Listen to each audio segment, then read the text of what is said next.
Turning now to the developing story from Venezuela. President Trump says he could launch a second military operation into Venezuela if its new president, Delcy Rodriguez, stops cooperating with the U.S.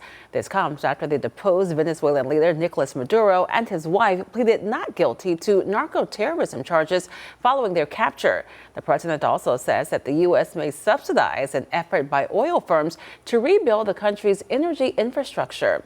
Now, after the capture of Maduro and his wife, other potential targets for U.S. intervention from Colombia to Greenland are now raising the alarm. Meanwhile, the Trump administration officials will brief all members of Congress on the operation today as congressional Democrats call for a check on the president's power. NBC's Alice Barr has the latest from Washington. In a new sign of the importance of Venezuelan oil, President Trump announcing Venezuela's interim authorities will turn over 30 to 50 million barrels of oil to the U.S. to be sold at market price, and that President Trump would control the profits to benefit the people of both countries. That as he praised the U.S. mission to capture Venezuela's now deposed authoritarian leader, Nicolas Maduro. It was so complex, 152 airplanes, many. Talk about boots on the ground. We had a lot of boots on the ground. Maduro and his wife now facing federal charges in the U.S., accused of bringing tons of illegal drugs into this country.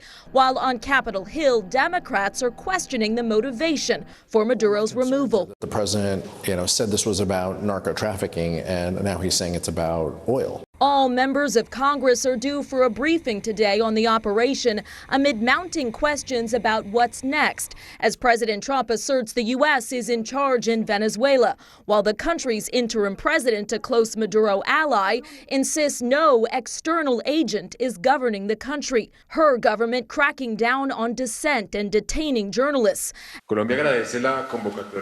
And across the border in Colombia, where President Trump has signaled he may focus next, heightened alert. This sets a precedent that is extremely worrying because it threatens regional peace and security. While European allies are voicing deep concern amid new details from the White House that President Trump and his team are discussing a range of options for acquiring Greenland, and that using the U.S. military is always an option, calling it a national security priority. Greenland is strategically important, mineral-rich, and a semi-autonomous part of the Kingdom of Denmark, a NATO ally.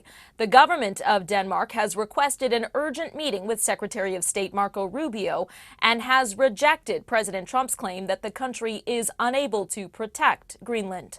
In Washington, Alice Barr, NBC News.